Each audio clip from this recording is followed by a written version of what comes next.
Hey, what's up everybody? This is Drew with ODM Photography. In today's how-to video, I'm going to show you how to stitch together multiple photos in Lightroom to create a beautiful panorama. As always, I hope you enjoy. Okay, everybody, let's get started. So as I previously mentioned, this week I'm going to teach you how to create a panoramic photo using Lightroom. As most of you know, DSLR cameras, you don't have the option to just turn the camera and capture your panorama like you would on, say, an iPhone or one of the new smartphones out there. In this case, when using a DSLR, you have to take one image, turn the camera, take another image, and so on and so forth until you get what you want. In this case, we're going to stitch together 3 photos and ultimately end up with this image right here. Now, in order to get this image, as I said, you have to stitch together 3 multiple photos. And in this case, we're just going to come and we're going to choose the photo that we wish to go ahead and edit. In this case, I'm going to edit this photo right here. And the first thing that you want to do is you want to do your normal adjustments before you get to making the panorama. So I'm going to come over here, and if y'all watched any of my other videos, you know exactly what I'm going to do, but I do this with most landscapes. And I'm going to drop my highlights, raise my shadows, adjust my whites so that they're barely bleeding through, and then I'm going to adjust my blacks as well, just like that. As well, I'm going to come over here and I'm going to angle the photo until I get it leveled. And I don't know about y'all, but when shooting landscapes, I love a good panorama. And in this case, I had an amazing sunset this day, and I couldn't beat it, and I had to just get my camera out and take a shot. And ultimately, this is what I came up with. And I was actually quite pleased considering there weren't many clouds in the sky. But either way, if you're shooting landscape, ultimately, unless you have a super, super wide, which is going to give you also that fisheye look, a panorama is the best way to go to truly capture the scene as you're seeing it. So once I've adjusted this image, what I'm going to do is I'm going to go select the other image that comes next in it. So as you can see, I have a portion of this puddle right here, and this was my guiding mark. And so I come over here, and this is the next portion of the puddle, but as well you can see that I've got a little further over. I've gone a little further over in adjusting the camera, and so on and so forth with this last one right here. And once you've selected your 3 photos, you're just going to click the command key, and you're going to select all 3 of them, and then you're going to come down here to sync. I've already synced the other 2, but you're going to sync all the edits that you did on this first photo with that photo. And once you've synced them, then you're just going to right click, come up here to photo merge, and click panorama. Now this might take a little bit of time to load, but either which way, just let it load out, and it'll give you 3 choices. You have cylinder, spherical, and perspective. And these are the options in which it's going to lay out your panorama. Ultimately, I go with perspective, and I adjust the boundary wrap to 100%. And as you can see, perspective, it gives me this weird look right here. But as I stated, when I take the boundary wrap and I move it all the way over, it flattens out the image and gives it that feel as if I took a super wide shot of it without the bowling effect or anything like that. But just for giggles, I'll show you exactly what each of these projections look like. So we'll click cylinder, and we do that. And once again, if you take the wrap and you adjust it to 100, it's going to flatten out the image. And same thing with spherical. It looks just like that. And once again, you can adjust the boundary wrap. All in all, it's how you envision the image or how you saw it. To me, perspective gives you the best, using Lightroom at least, it gives you the best projection of the image as it was when I was out there. This puddle wasn't flat. I was sitting at an angle, so it was angling more towards down the other trail. As well, it gives you the effect that the trail is actually turning in as it was.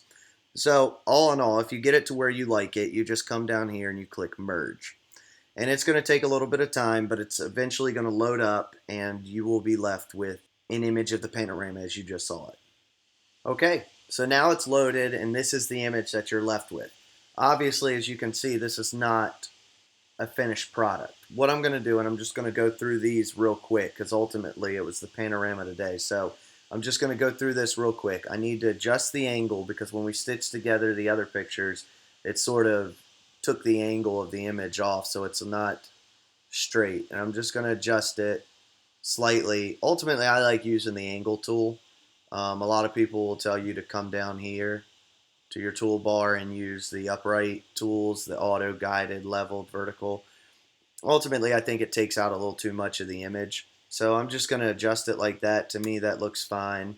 Now I'm going to go through the other edits that I do in between there. So after that, after I have the image the way I want it and set up the way I want it, I want to do a gradient scale.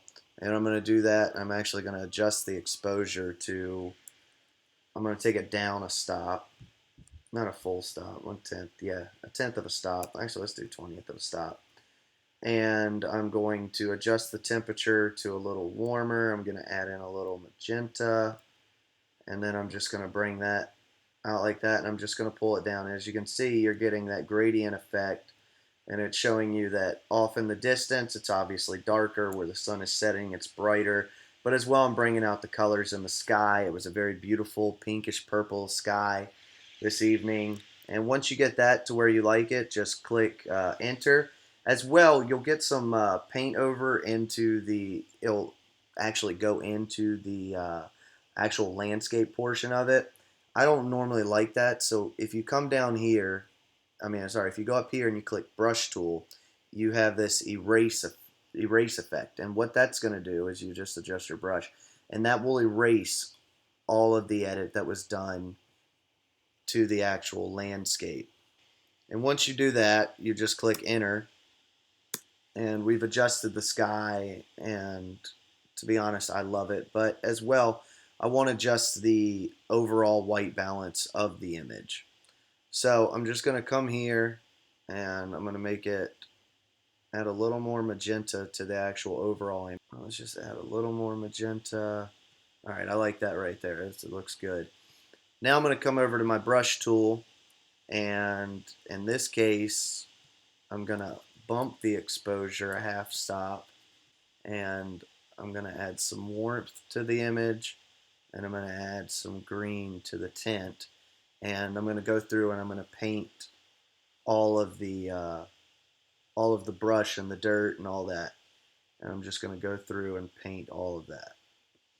So as you can see, after I've painted all of this, I've actually brought back the color to the actual landscape of it. The grass, the dirt, all that, due to the sun setting and the blue tint from the sky, the ground actually looked blue in the image. And that's because your camera can only adjust the white balance to the whole aspect of the image.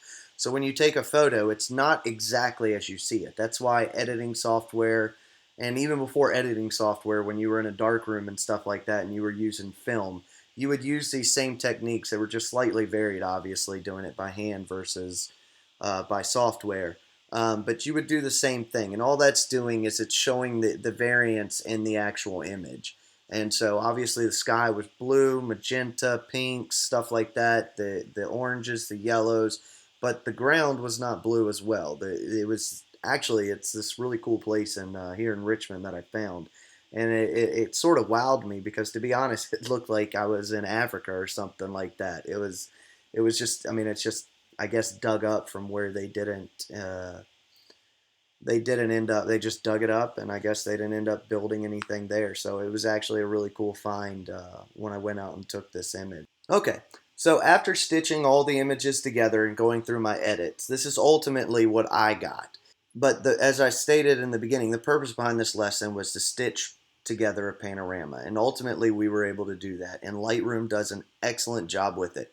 I know there's many software out there that specifically focuses on panorama, but if you're a one software type guy like I am, or gal, then Lightroom does the trick. The boundary wrapped, I don't believe they used to have that, and that definitely helps out with the different perspectives of the panorama that you used to have, because other software, I think, does that generally for you, or in some cases, I think you can have up to 20 different perspectives, which If you can't find something there, I don't know where you'll find anything. But in this case, Lightroom's able to do the trick, and you're able to take multiple photos, stitch them together to create a beautiful panorama. So as always, I hope you enjoyed. Well, thanks again for watching, guys. That's it for this week. As always, I'll have a new video out for you next week. As well, if you like the video, please like, share, subscribe, and follow.